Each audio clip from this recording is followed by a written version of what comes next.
Yo, welcome to Simply Bitcoin. A billionaire worth $8.1 billion just went on national news and said the unthinkable. Before we get into the clip that everyone has been talking about on Bitcoin Twitter, let's not forget that this specific billionaire that we're going to be discussing about today started the 2020 bull market. Is history repeating itself? Who is the billionaire that we're going to be talking about? Of course, we're talking about Paul Tudor Jones, who's been a massive Bitcoin bull. Here's the latest clip that has been making the rounds on Bitcoin Twitter. Because that's how the money is going to get raised. Correct. One way or the other. Correct. I think we have a screen, if we could, that puts up a little bit of a menu here. Yes. Of, I don't know if it's options. Actually, they may not be options at all. There are plenty of options. There are plenty of options. There's not many ways to get where you need to go unless you start to do some of these things. Correct. Maybe. So the question is, of what's on the screen, you can let the tax cuts expire. That gets you can I just say this? Yep. You have to let the tax cuts expire. You have to. You have to let those expire. That's $390 billion. We're going to have, again, we're gonna be broke really quickly unless we get serious about dealing with our spending issues, and unless we can either. I don't know if we'll be able to cut spending that much. 60% of our spending are transfer payments. But if you think we're going broke, and you think Trump is going to be the president, he's not going to let those tax cuts expire if he can avoid it. The thing he does not want the corporate tax rate to go to 25%, as you're suggesting it'll have to. He's suggesting it should go to 15%. I'm saying that just to get us to the point where we stabilize debt to GDP at where it is right now, here's what you need to do. You need to let the Trump tax cuts expire. That's $390 billion. You need to raise the payroll tax on every single working person, 1%. That's another big slug. You need to... What do you think that does to jobs? We're clearly going to have a period of contraction, which hopefully, that's why I was going to say, it's going to be really important for the Fed to be able to offset the fiscal contraction area that's going to come. Then you want to increase the individual tax rate all the way to the top rate of close to 50%. No, hold it. Yep. I don't want to do any of this stuff. What I'm telling you is that we've got to be serious about where we are fiscally. And so I'm giving you, there's a whole set of options, right? We could go in and cut 25% of the federal workforce. Some people may do that. There's a website where you can go look and play with all the options. You can raise the capital gains rate from 21 to 28%. That only gets you $10 billion a year. It actually doesn't get you what you need. So I'm simply showing some of the things that you can do. Yes, you'd have to raise the tax rate on the top, I think probably everyone over 200 grand, probably have to raise that to 49.5%. If you do all these things, raise the Social Security from 65 to 70. If you do all these things, means test, Medicare, if you do all these things, all you do is you get to a primary balance. What that means is you stabilize debt to GDP. You're still actually increasing your debt. Right. You're still actually increasing it because it excludes the interest costs, which, oh, by the way, the interest bill this year is larger than every single line item except Social Security. It's larger than defense spending, larger than Medicare. I want to talk about why you're here, which is Robinhood and this conference. But before I do that, is this, given all of the things you're saying, are you off buying gold and Bitcoin and hiding somewhere? I think all roads lead to inflation. We're going to end up, But does all roads lead to inflation, therefore gold is a good investment? Is Bitcoin a good investment to you? I'm long gold. I'm long Bitcoin. I think commodities are so ridiculously underowned. So I'm long commodities. I think most young people find their inflation hedges via the NASDAQ. That's also been great. It's probably some combination. I probably have some basket of gold, Bitcoin, commodities, and NASDAQ, something like that. And I would own zero. And ladies and gentlemen, there's Paul Tudor Jones again, once again moving the Overton window, shifting it over. I'm here with my co-host for today, Optimus Fields. Man, I mean, this is great. This is great that Bitcoin is being equated to all these other traditional assets. And he wasn't comfortable about fixed assets either, right? He was equating Bitcoin to, you know, a lot of these, you know, commodities that have been around forever. And this is someone, again, that's been talking very positively about Bitcoin for many years now. One of the last things that I've read doing research into him this morning was he recommended putting up to 5% of your portfolio into Bitcoin. And this was back in 2021. Was that really, really good advice? That would have outperformed everything else. So yeah, I mean, look, it's a continuation of a trend. And I just want to remind everybody that, you know, my favorite statistic, right? That there's 21 million Bitcoin, let's say 4 million of them are lost. So 17 million Bitcoin that are actively available. And there's roughly 50 to 60 million millionaires around the world. So if every millionaire just wanted to buy one Bitcoin, they physically couldn't.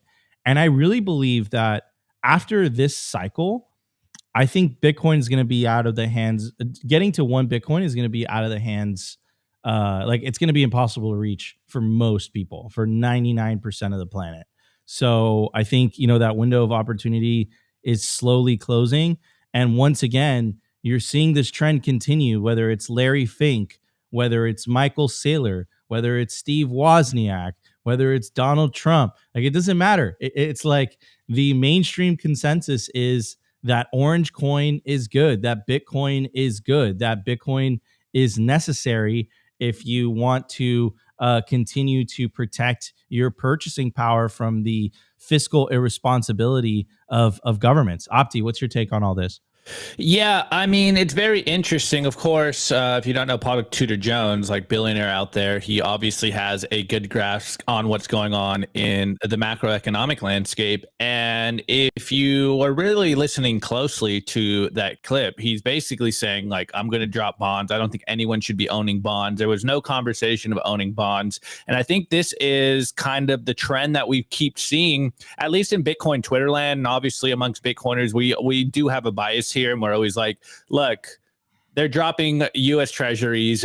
It's not the risk off asset that everyone believes it is. There may be a fundamental problem with the traditional financial system, and you probably want to get something that isn't controlled by government, something outside of the system, you know, a parallel system, a sly roundabout way.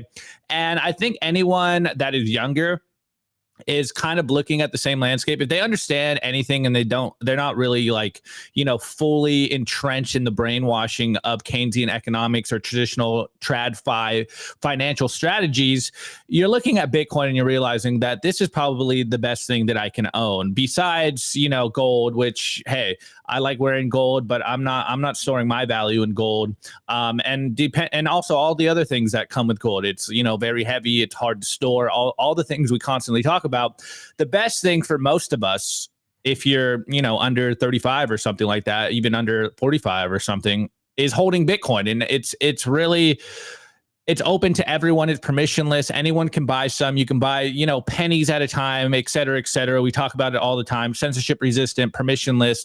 It's becoming the new trend right now. Remember, before BlackRock kind of got into Bitcoin, Bitcoin seemed to be like a, you know, it was his career ending if you were starting to embrace Bitcoin. And now we're seeing that it's the opposite, that if you aren't embracing Bitcoin, at least to us young people, it's becoming very suspect on where, you know, your knowledge and expertise really is. It's funny. I saw a meme the other day and it was like something on the lines of, I went to school to be a financial planner and all I tell everyone is just invest in the S&P 500.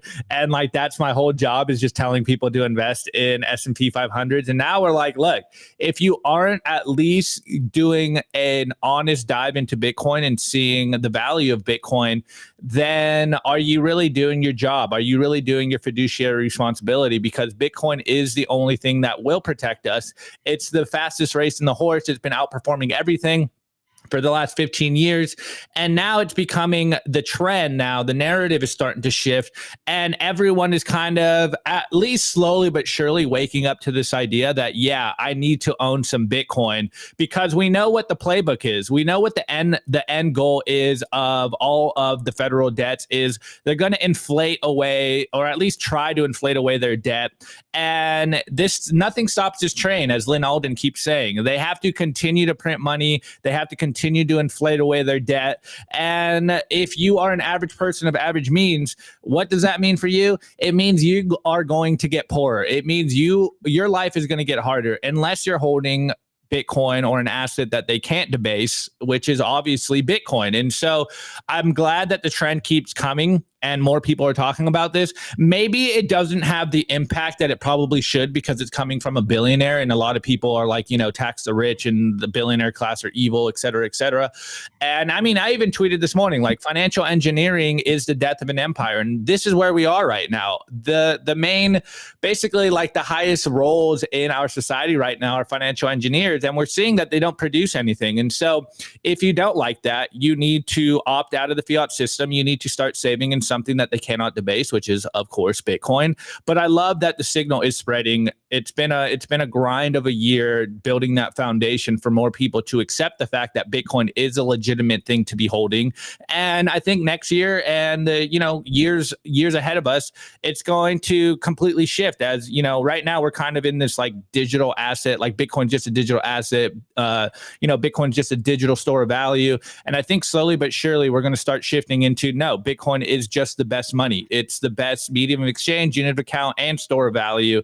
And we're seeing that trend is starting to pick up. So I am very hopeful about the future, and obviously very hopeful about the future price gains of Bitcoin. Again, everything divided by 21 million. The signal is spreading.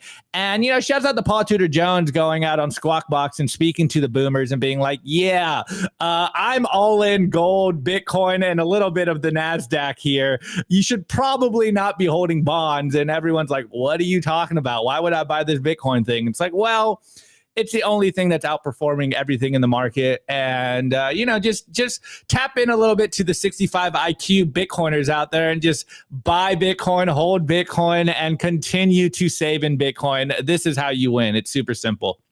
100%. Yeah. I mean, like, again, in terms of shifting the Overton window, I can't emphasize that enough. Like, definitely moving that window, it's Bitcoin is treated like every other asset. Like, we're on the verge of something insane. If he said that 5 years ago, they would have left it out of the room. But Daddy Fink completely changed that conversation. And I suspect this trend will continue. And what? Bitcoin is superior to all those assets. It's superior to gold. It's superior to bonds. So how long are they going to be able to keep this up? Where they equate Bitcoin to all these inferior assets. It's insane. Also, something that I wanted to show you guys as well is the inflation topic, right? So it's something that we've always showed you guys, the M2 money supply chart.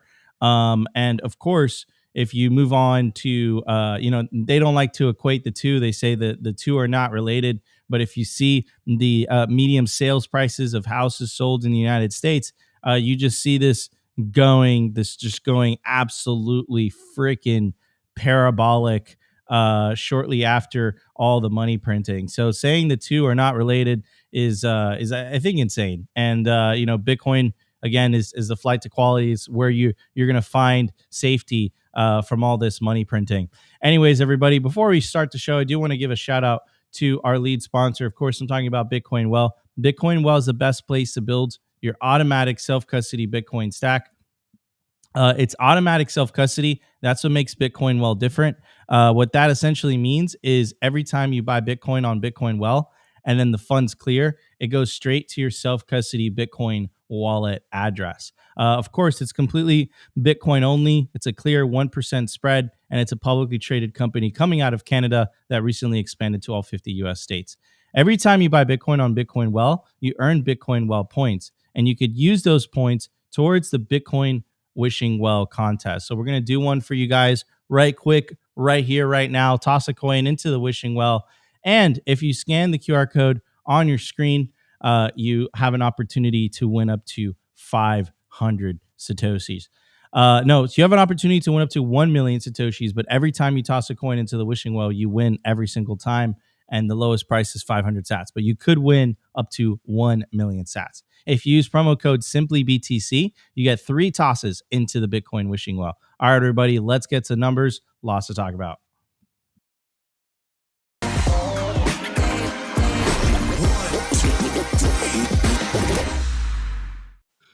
All right, everybody. I do want to give a shout out to our sponsor, Stampseed. Usually, when you buy yourself a hardware wallet, it comes with a piece of paper, and you're meant to write down your seed words on that piece of paper. Problem is that paper is prone to water damage, fire damage. Your dog could eat it. That's not the proper way to store your generational wealth, which is why here at Simply Bitcoin, we recommend the Stampseed. The Stampseed is a titanium seed phrase storage kit. Comes with everything you need to literally stamp your seed into a plate of titanium. Comes with the hammer, comes with the letter stamping tools.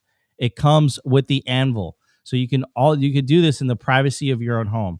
This is how you store your generational wealth. Get yourself a Stampseed titanium seed phrase storage kit today and use promo code SIMPLY to get 15% off. At the time of recording, the Bitcoin price is 66,910. Sats per dollar, 1,495. Block height, 866,871. Realized monetary inflation, 1.28%. Market capitalization, 1.32 trillion. Bitcoin versus gold market cap, 6.98%. Money supply, 19,771,255 BTC. Percentage issued, 94.14%. All right, everybody. So we played you a clip of Ron Paul calling out the Federal Reserve on yesterday's episode, but we have an even better clip for you guys today. Ron Paul getting asked the question, could we get rid of the income tax? It's a little bit more of a hot button issue, but our job at Simply Bitcoin is to move that Overton window. So let's check out what the legendary Ron Paul has to say. You can't have a government like this without an income tax, but we don't want a government like this. This is not the kind of government that was designed by our founders of the country. It's not what was written in the Constitution. We've only had an income tax since 1913. But if you want a welfare state, and if you want to police the world and pay for the defense of Japan and Germany, send foreign aid to the Soviet Union, you not only need the income tax, you need the Federal Reserve to print up the money when the deficit is accumulated. So we think the government should be much smaller. If government is small, then you don't need an income tax. You can't. And that's like the concept that, like, again, I would say this is outside the Overton window. I think the inflation and the Federal Reserve, I think it's sufficiently inside the Overton window. It's acceptable when it's an acceptable discourse, but this is a little slightly out. And the whole concept is, what should the role of government be in people's lives? I think that's the really important question, right? Because a lot of this, these taxes that we pay aren't even being used efficiently. I remember hearing a video of Elon Musk talking about getting the permits to launch the rockets, and they were essentially, I kid you not, this is real, they were asking if the rockets landing in the ocean were going to land on sharks. They also wanted to study if seals were affected by the sounds that the rockets were making. So they literally had to kidnap a seal. SpaceX had to do this. They had to put headphones on the seal's head, and they had to test whether the seal was bothered by the sounds of the rocket.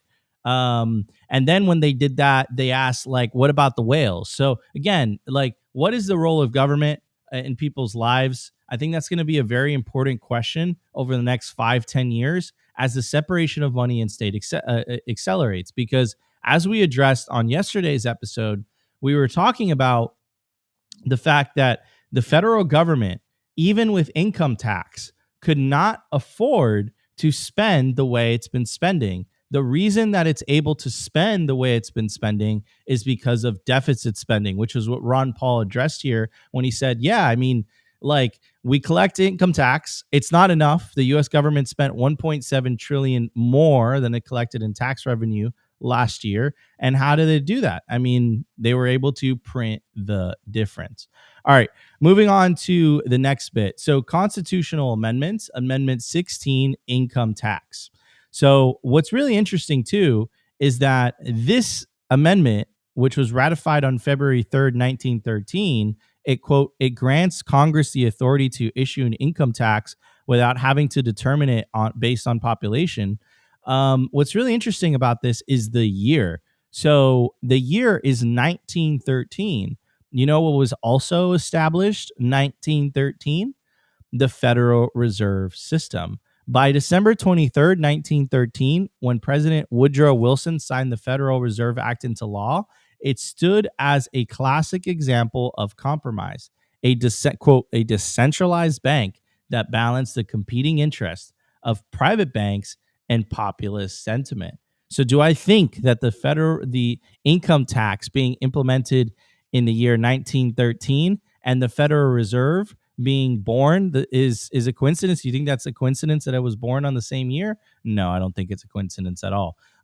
Halfway across the world, where I think that things are going to get competitive, and this is the theory that the sovereign individual makes, is I think over time, what's going to happen is you're going to start to see competition from other countries. So what we saw in Europe, and we covered it on last week's episode, was Norway and what other country? It was Norway increasing taxes, Italy increasing taxes on Bitcoin, on Bitcoin quote unquote gains.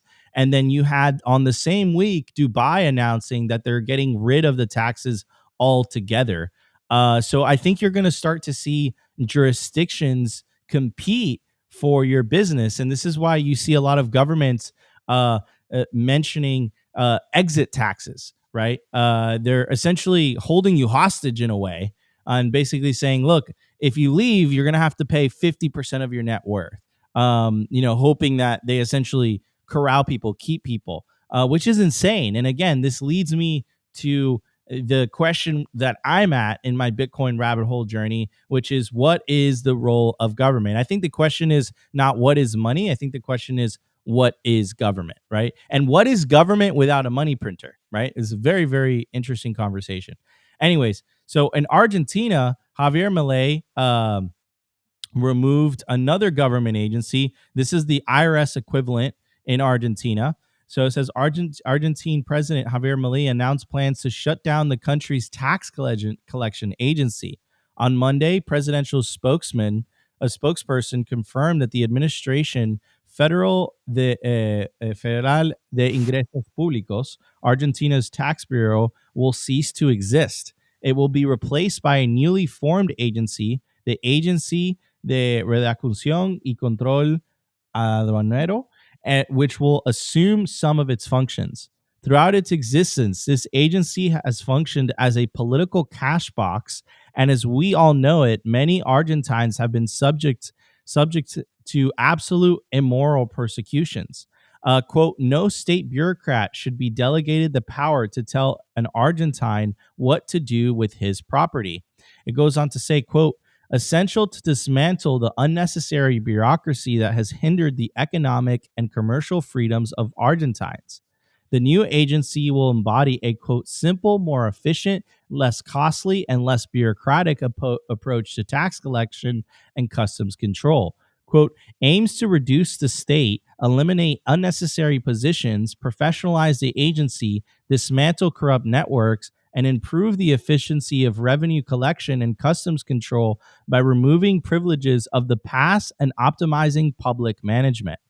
I mean, dude, like, this is crazy. And then you kind of hear this in the United States a little bit too, in the recent political discourse, when you have figures like Elon Musk, which you could make a very solid argument is one of the most popular people on the face of the planet right now, and he's advocating for a government efficiency board. So I think we're heading into this future where individuals are going to start to ask the question, what is government? And am I really getting the value that I'm paying for in taxes? And I think it's two separate questions, right? Which is, there's the direct income tax, which I feel a certain way about. And then there is the inflation tax. One of them, they don't even acknowledge. One of them, they pretend like it does not exist whatsoever. But it is so important as a funding mechanism for the government. Because I would say, like, I mean, look at last year in the United States alone, $1.7 trillion. That's more than the GDP of most countries than they spent. That's more money than they spent that they collected in tax revenue. How are they able to spend it? Ron Paul said it in the clip that we played for you guys. They were able to print the difference, right? So anyways, just want to bring that up in conversation. Opti, wanted to get your thoughts. I mean, just a quick bit here. Ron Paul, a man before his time, bro. Did he get it right? Did he get all of this right, man? I just think that he didn't have the right tool. And of course, that right tool is Bitcoin. Yeah, well, Ron Paul is the GOAT. He's the OG GOAT out there. He's been on this path for a long time. He, got relegated to the corners and no one really took him seriously. And here we are, I forget how long his career is, but decades later, and it seems like everything he says is playing out exactly as he said it would. And it's just very interesting that he kind of got pushed into the corner. And most, like, in traditional discourse, he's like, this is not my words, but this is just a sentiment. They consider him kind of a quack. They're like, well, your theories won't work. You're too far gone. None of this is feasible. And now we're looking back at Ron Paul, and it's like, at least there was some politicians out there, beating the drum and saying the correct things. And obviously the two-party system, or rather, the two main parties, pushed them out because they're like, yeah, we're not going to do this. But another interesting tax news, Nico, that came out this week was in Japan, the Democratic Party of the People wants to slash Bitcoin tax rates by 35%. So it's very interesting that the conversation on taxes, whether it's capital gains tax, whether it's what Malay's doing, basically nuking their IRS, it's becoming one of the hot button topics right now. And even Trump has been saying similar things, the no tax on tips. I think he was saying something about like not taxing Social Security and stuff like that. So you're seeing that this conversation is going towards what I think most people would love, is just to be like, let's eliminate it all in general. Personally, I'm kind of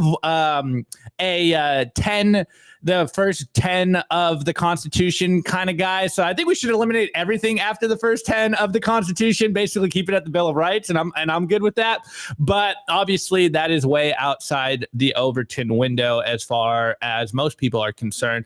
But I think this is the conversation, and anyone that is a Bitcoiner, or maybe you're not even a Bitcoiner, I think the illusion of taxes is starting to be exposed right now. If you just look at the data, just pure numbers, the amount of taxes that the government takes from the citizen is no way ever going to be able to pay for all of the federal debt and the liabilities. It's simply math. It's impossible.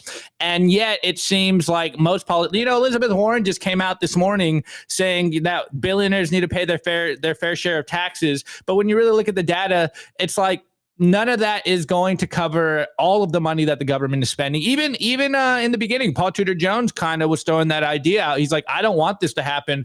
But if that were to happen, it's only going to be about $10 billion that the federal government can recoup. And it's like, it's not a tax problem. It's not a problem about people not paying their taxes. It's a problem of overspending. The government is literally pulling from the future to spend now, and it's driving us down into a crumbling empire. It's about overspending. If an individual ran their balance sheet like a government, we would all be bankrupt and poor. And there's a very strong argument to make that the U.S. is already bankrupt. But hey, what do I know? I'm just a dude here on YouTube. What happened in 1971? We're talking about 1913 when the Federal Reserve was created. That isn't federal and has no reserves. And it seems like this is the status quo. It seems like everyone has drinking the elite Kool-Aid, the international banker Kool-Aid, and they think that paper money is the only way that we can move forward, when in reality, paper money is still an experiment. It's only been about 100 years. It's the anomaly when you think about how humans have interacted in society throughout time. It's a small dot on the radar of how money has worked for the history of man. And yet all the Keynesians out there are telling us that this is the only way forward. Obviously, this is where our system is right now, and we kind of have to take it where it's at. And like, yeah, we're all doomed because of paper money. But now, we have an option. You just opt out and you start saving in Bitcoin.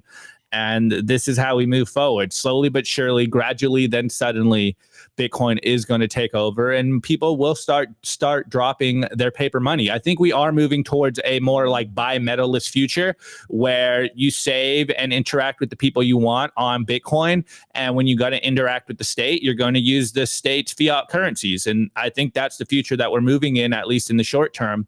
But for everyone out there, it's like you're getting poorer. Start saving in something that will preserve your purchasing power, aka Bitcoin. 100%. All right, everybody. Before we move on to news, we're going to talk some interesting tidbits, and this is this idea that we've been talking about, like rules for thee, but not for me. How the government essentially picks and chooses what laws are convenient for them in terms of sometimes Bitcoin's money when it's convenient for them, and then sometimes Bitcoin isn't money when it's inconvenient for them. So some interesting news coming out of a lawsuit that was filed against Chainalysis. Chainalysis is the company that does all the on-chain surveillance of Bitcoin. And it's just quite interesting. So stay tuned. We'll be right back during the news segment. Special shout out to our sponsor, Compass Mining. They make Bitcoin mining accessible to everyone, from beginners to experienced investors. Their turnkey miners gets you online and hashing within 48 hours, making it easier than ever to start your mining journey. Plus, with their active marketplace, you can resell your miner at any time, adding flexibility and value to your investment. Visit their website to access a wealth of resources, learning everything you need to know about Bitcoin mining. Take your first step into the world of Bitcoin mining with confidence. Discover more at compassmining.io. Again, compassmining.io, and see how Compass Mining can power your success.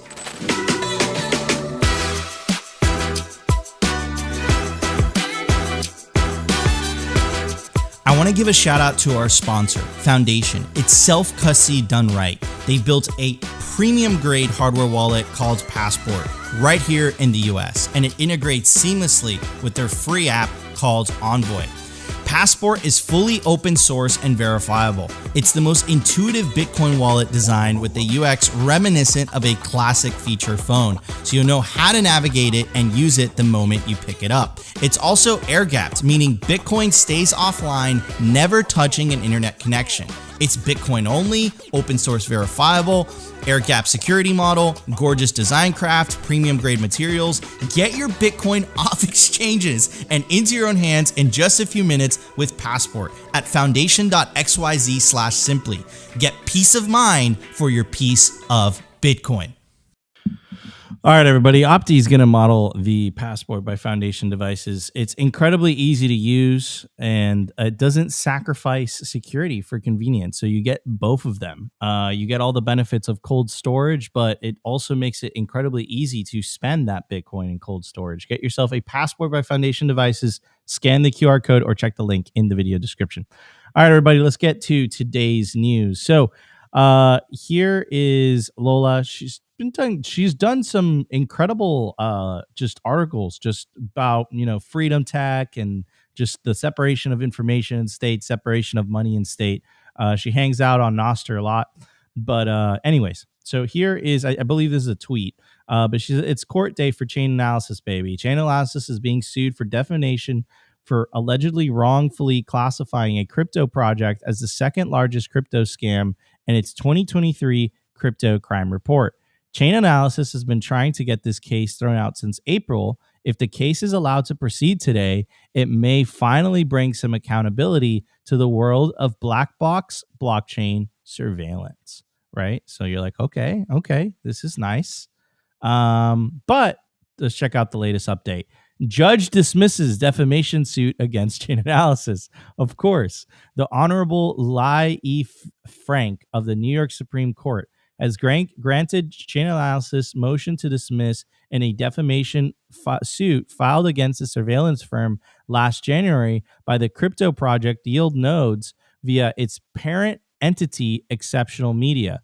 The dismissal is granted on the grounds of New York's anti-SLAPP laws, initially designed to harbor free speech and participation in public discourse. There could be no dispute that the 2023 crime report involves an issue of public interest. Judge Frank, in his decision referring to Chainalysis crypto crime report, which classified the Yield Nodes project as the second largest scam of 2022. in part because the technology and basic concept of cryptocurrency is so new, and because there have not yet been comprehensive regulatory schemes developed. There is a strong potential for cryptocurrency scams to inflict severe financial damage on the public.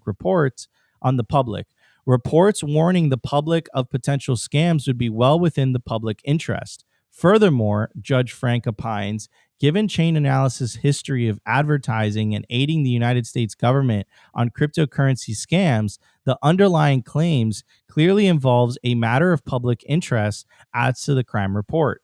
Anti-SLAPP laws significantly shift the burden of proof to the plaintiff, requiring the plaintiff to provide substantial evidence that the defendant acted recklessly or maliciously.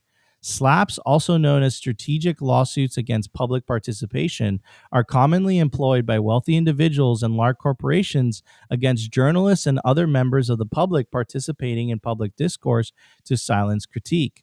The defendant, quote, never pleads facts that would countermand Chainalysis' description of an investment scam.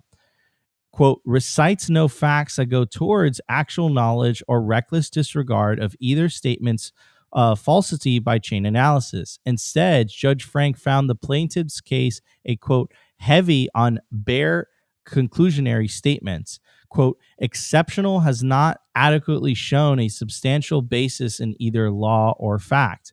Exceptional Media claims that Chainalysis investigation software Reactor has flagged the project in 2022, leading multiple exchanges to freeze assets associated with the project. But Exceptional Media was unable to provide the court with specific businesses relationships that were harmed due to Chainalysis statements intended to harm the plaintiff. In a previous hearing, Exceptional Media lawyer Tor Eklund claimed that the vagueness was a result of Chainalysis' closed structure. We're not privy to who their clients were, and Yield Notes only learned about its designation as a scam after exchanges began blacklisting the service in response. Any alleged statement made with the Reactor subscription service regarding the nature of Yield Notes would have been made in furtherance of the public interest that Chainalysis serves by monitoring the nature of the cryptocurrency field. Referring to the case of U.S. versus Sterling Gov, a Swedish-Russian citizen also represented by Erkland, who was found guilty of operating an unlicensed money transmitter with the help of Chainalysis Reactor, sparking controversy around the software's accuracy. Judge Frank states that exceptional suit is an attempt for further Reactor algorithm discovery and an attempt to chill Chainalysis' speech. How convenient.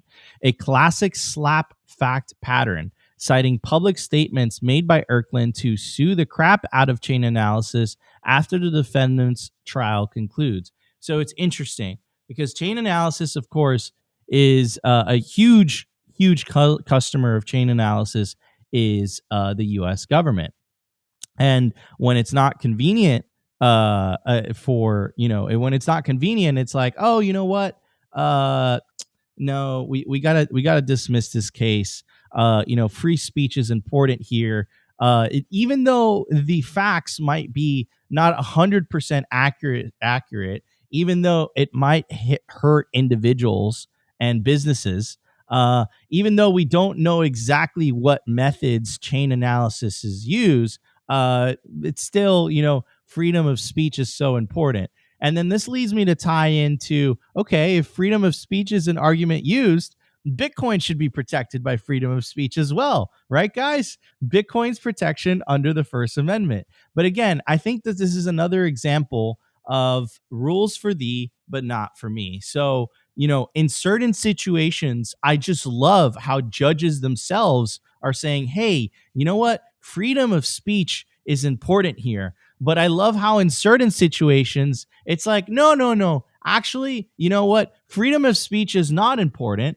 That's misinformation. That's a threat to democracy. And Bitcoin, like, it's money in the sense that, yeah, we need all the regulations as it relates to money transmitting laws, as it relates to KYC, as it relates to AML, but legal tender, no, Bitcoin actually isn't money. So again, I think that, like, the issue that I have with this was not the ruling. The issue that I have with this is a continuation of the trend. And that trend is, again, it seems like, and again, maybe this is too early to say, but we were right about Operation Choke Point 2.0. We were calling that way before Nick Carter wrote his famous paper. So I'm starting to pick up a trend, and we might be wrong here, but that trend is simple. Like, it's like you can't apply laws that are convenient to certain things and then not apply those same laws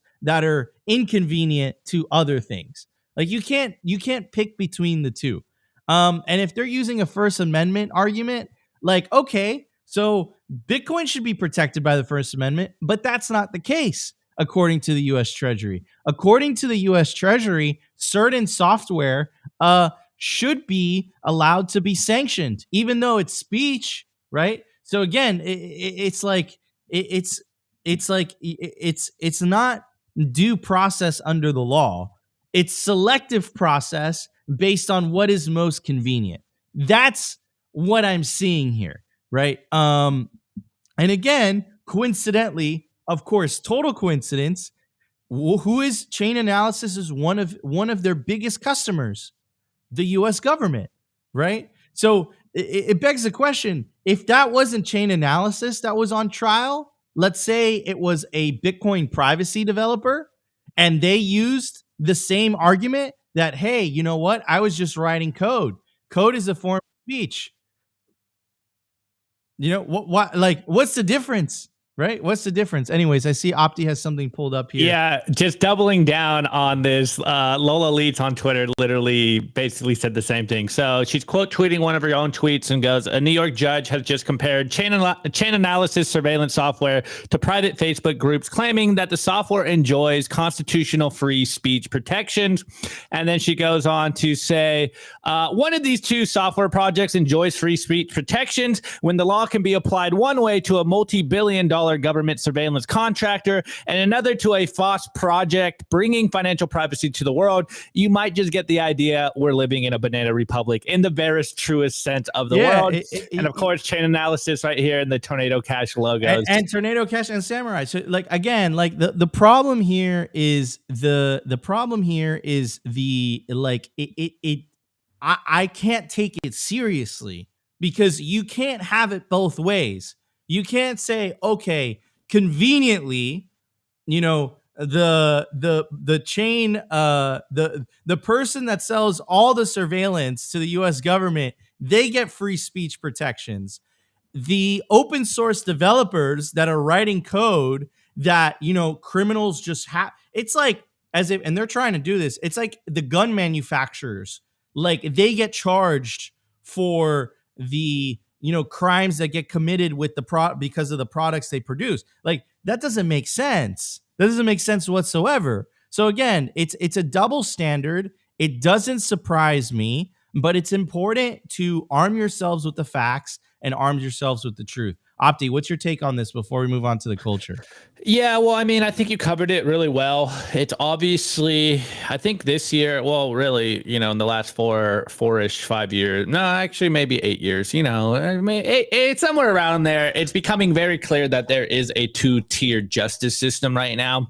And obviously for us people that aren't part of the group, we don't get the benefits of basically saying, yeah, Bitcoin is protected under free speech. They're still fighting us on that regard. But yet a government contractor known as Chainalysis is like, no, this is actually covered under free speech. It's software, bro. Like, trust us, you know, rules for thee, but not for me type stuff. So, I mean, I think it's just another example of the hypocrisy coming out of the justice system and why so many people are upset and why so many people are losing trust in the system. And I think we're just going to constantly get more and more examples of this. And of course, like, you know, we just got the ECB attack on Bitcoin as well. And you're seeing all of this year, the attacks on free speech, because in my opinion, it's the powers that be, the great Leviathan is losing their power over the masses. And now they're scrambling and try to regain that control. And of course, they're going to be using lawfare. They're going to use whatever they can to try to gaslight the population and keep them in check. And I think this is a further example of this. And shout out to Lola. She's been on the beat for a long time. She's been doing great work over with her new media publication, The Rage. She's, very in tune with what's going on in the privacy sector. So I highly recommend you guys go follow her as well. But yeah, man, this is, I don't know. It feels like par for the course as far as I'm concerned, but hopefully soon enough, we'll get to the point that we all believe will inevitably end up at, is that Bitcoin is protected under free speech. Obviously, there's going to be some trickery in regards to actually making that happen, but we're in the then they fight you stage. We should be ready for this and understand what is at stake. 100%. All right, everybody, stay tuned for the culture. We have lots to cover. Let's check it out.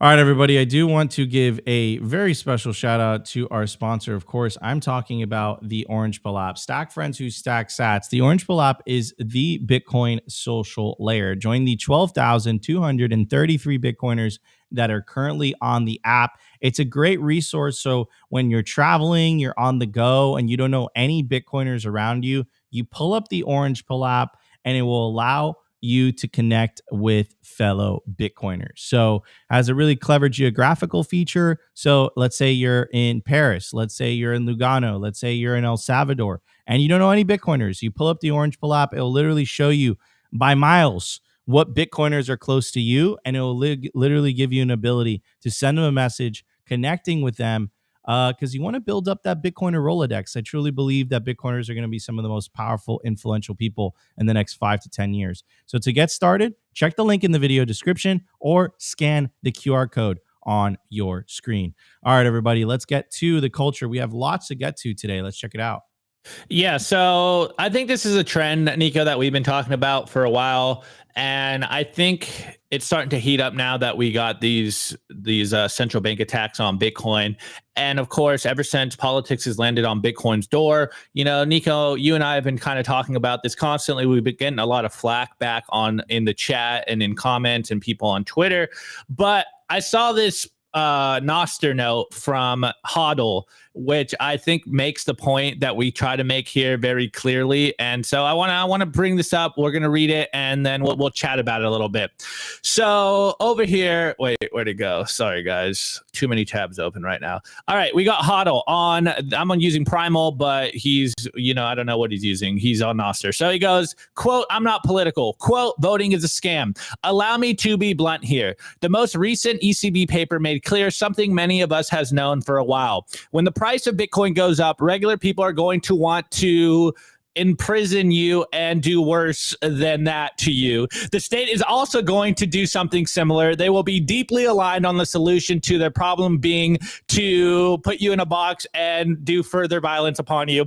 Don't say it won't happen. It has happened in every society on earth. It will happen. You're not political. Grow up, Peter Pan. Count Chocula. It's not Halloween. Be serious. This is big boy shit. The state is a weapon. People are going to want to yield it against you. What are you going to do about that? Quote, "I'm not political." Yeah, well, I am. I have to be. I want the world to reflect my values and respect my right to life, liberty, and property. We have to protect ourselves from what's coming. And believe me when I say it's definitely coming. So Nico and I have been saying this for a long time.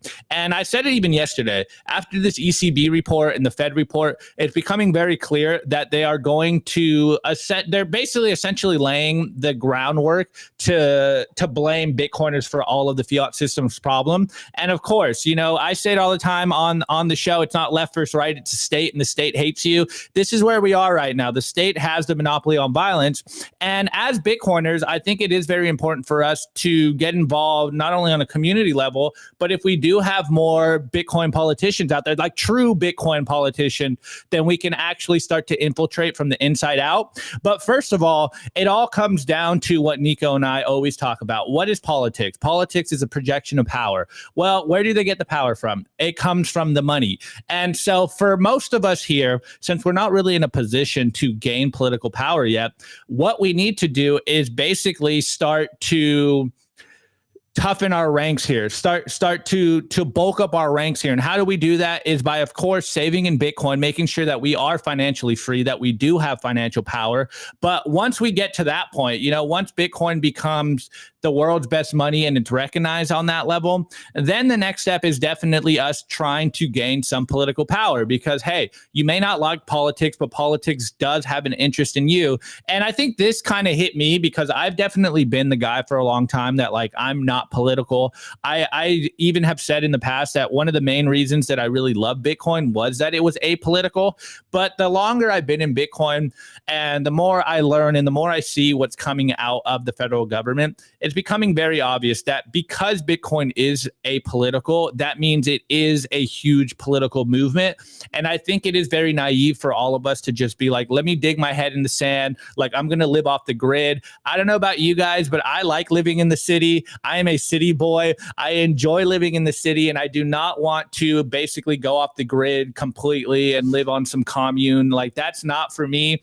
I want a world that aligns with my political views. And so as we start to build our ranks here and build financial capital, the next move is obviously getting political power. And as we're seeing right now, politics has landed on Bitcoin's door. And so now I think it's very important, as much as I've trolled Dennis Porter, I think what he's doing does have some noble cause to it of trying to communicate with these people and try to educate them. Obviously, we can argue and have a conversation about their corruption and where their incentives lie, but I think it's very important for us to kind of engage with politics at this point. And hopefully, it might not be this year. Trump has been talking a good game. There has been a lot of good rhetoric in regards to Bitcoin and the crypto industry, but I still think we are very early in the game in regards to Bitcoin being political. So hopefully we can lay the groundwork this next 4 years, and by the next election, the next cycle,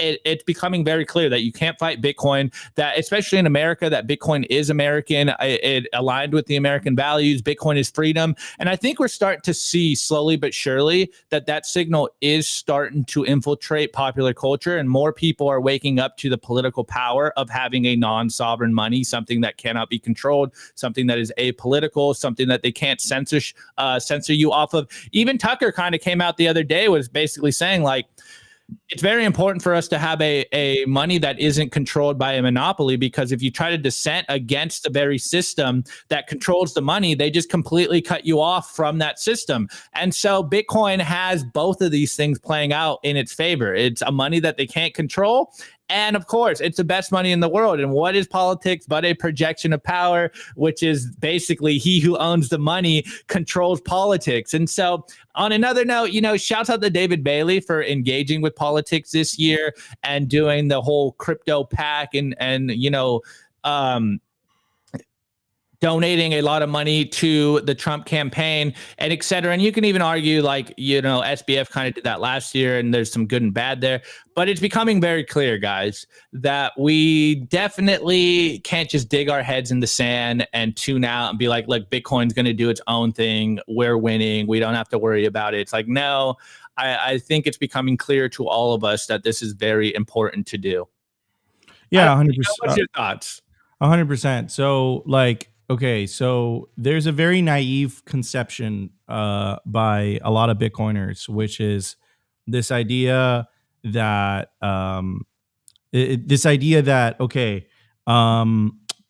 don't trust politicians, don't trust the process, voting doesn't matter, the whole system is corrupt. It's a very kind of nihilistic view, rightly so, because politics is ugly. It's the literal, if the definition is the organization of power, right? And you either have the men with guns on your side or you don't have the men with guns on your side. If you don't have the men with guns on your side and they're persecuting you, that tends to lead to bad things in a historical context. So how do you get the men with guns on your side? You get the politicians that control the men with guns on your side, on the side of the Bitcoiners.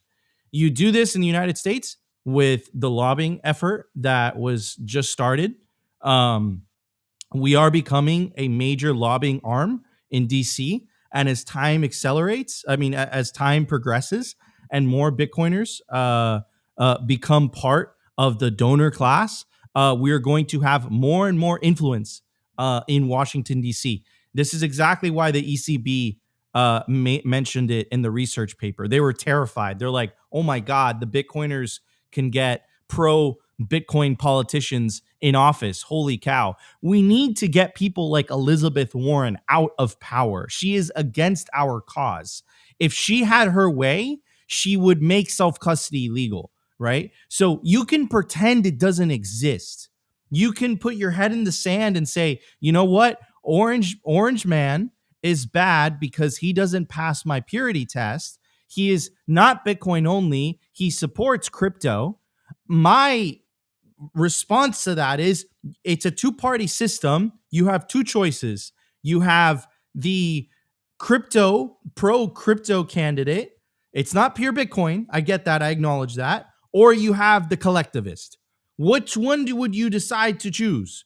I would go with the pro Bitcoin candidate because we have been under the current administration for the last three and a half years, and they've literally wanted to destroy our industry. So it gets to a point where if you want the men with guns not to persecute you, not to kick down your door, not to arrest Bitcoin privacy developers, not to have this two-tier legal system, as was presented today in the news that we covered, then you want pro-Bitcoin politicians on your side. You know how you get pro-Bitcoin politicians on your side? You get political and you get active and you call it out. Bitcoin has had the luxury of being able to live in the shadows for most of its existence. But if we are serious about the separation of money and state, think about that statement, separation of money and state. By definition, that is extremely political, right? So you want politicians that are pro-industry. You don't want politicians that are anti-industry. That's not to say that Bitcoin needs politicians. That's not to say that Bitcoin can be stopped by a politician. But what I will say is that a politician can and has and will make your life a living hell if they are anti-industry. They will debank the banks that are pro-Bitcoin. They will pass hostile Bitcoin regulation. They will pass specific types of taxes that are anti-Bitcoin, like the tax that got passed in Italy.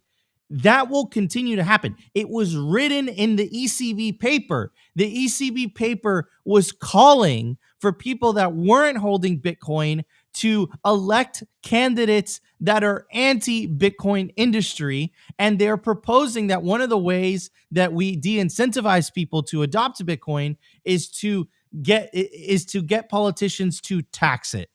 So this is what I want people to understand, is that just because you pretend that the system isn't there and that you take the high road and you say, you know what, I'm holier than thou. I don't need politics. I could just, build this freedom tech and everything's gonna listen. They control the men with guns. They have the monopoly on violence. If you had a choice between having some influence over the men with guns, over not having influence over the men with guns, what would be the better choice? Obviously, you'd want to have some influence. Is it perfect? No. Are you going to get perfect individuals? No. Human beings are inherently flawed.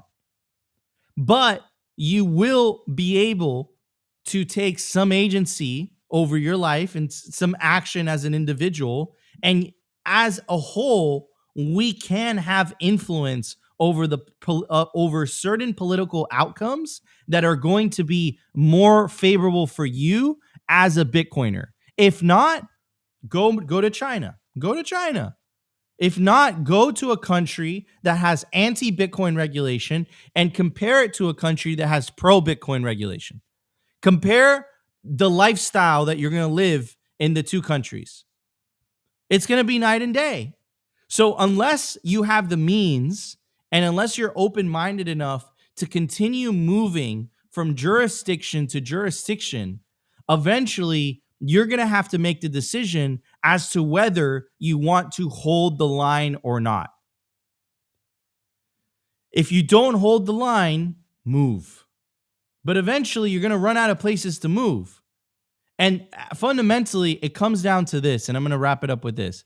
This is the separation of money and state. By definition, it is inherently political. You can choose not to participate, and your political destiny will be, written out for you, or you can choose to get involved. I remember getting into some Twitter fights with people, right? And they were basically saying, Trump isn't going to keep his promise. He's scamming you. He's not going to free Ross. He's not going to create favorable Bitcoin jurisdiction laws. He's not going to protect the right to self-custody. He's just saying that to get votes. He's pandering. It's like, no shit, he's pandering. That's what politicians do. They pander to get votes. Now, am I putting faith in the orange man to keep his promise? Yes. Could he break his promise? Absolutely. But he could also keep his promise. And that is a much better alternative to the other side, which I know what they've been doing for the last 3.5 years. And it's been extremely negative towards the industry. You heard Brian Armstrong himself in a tweet we read to you yesterday when Brian Armstrong was advocating for getting Elizabeth Warren out of office. He literally said it. They tried to destroy the industry. So if you have a choice between someone who's saying, I'm going to protect the right to self-custody, I'm going to fire Gary Gensler, I'm going to make sure that you guys all get rich and this goes to the moon, or you have a choice between the other side that's like, I want to get rid of this to create a monopoly for central bank digital currencies, it's an obvious choice. So I forget the Plato, the exact quote, but I'm going to paraphrase it. You might not care about politics, but it sure as hell cares about you. And we're entering into the then they fight you stage, and you can choose to ignore it, or you can choose to stand up and hold the line. Is it perfect? No. Are the candidates perfect? No. They're human beings. They're flawed. And I'll tell you something about politics, guys, because I'm a political junkie. It is ugly. It is nasty. Morality goes out the window. It is literally the organization of power. Of course, all of that shit is going to go out the window. But I'll tell you what, we have a powerful donor base, and we have incentives on our side. And the money that we're advocating for and the system that we're advocating for is inclusive, and it benefits everyone equally. The system that they're advocating for is an exclusive system that only benefits a select few. So I'm telling you, we have incentives on our side. We have the money on our side. It's just a matter of having the courage to stand up and fight for what you believe is your right, and fight for what you believe is the right thing to do. Anyways, guys, this was Simply Bitcoin Live for October 22nd, 2024. I'm your host, Nico. This is my legendary co-host, Optimus Fields. We'll be back tomorrow for another episode of Simply Bitcoin Live. If you guys enjoyed the show, smash the like button, consider subscribing, and share this episode if you guys enjoyed it. Stay tuned for an episode of Bitcoin Simply by Dante dropping later this afternoon. To you by BitcoinWell.com, a Bitcoin-only platform on a mission to enable financial independence.